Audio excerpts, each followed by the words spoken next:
Bismillah, elhamdülillah, es-salatu vesselamu ala Resulillah, emma ba'd, esselamu aleyküm ve rahmetullah. Əziz və dəyərli müsəlman, bacı və qardaşlar.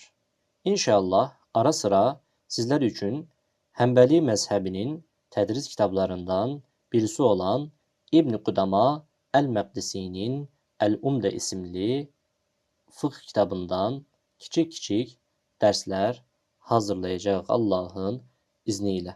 Bu kitabdan olan ilk dərsimiz bu olacaqdır. Hansı su ilə təmizlik edilə bilər? İmam deyir ki, su tahir, yəni təmiz və təmizləyici olaraq yaratılmışdır. Tahir, təmiz və təmizləyici deməkdir.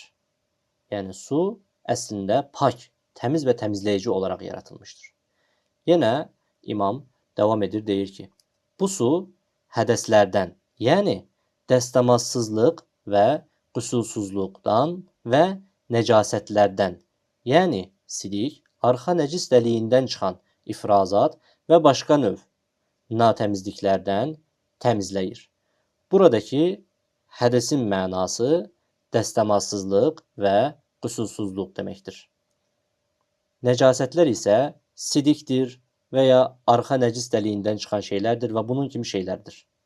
Yenə imam sözünə davam edərək deyir ki, tahir sudan başqa mayələrlə, yəni təmiz və təmizləyici sudan başqa mayələrlə təmizlik keçərli olmur. Yəni bu cür mayələrlə hər hansı bir şey təmizlənilməz, təmizlik sayılmaz.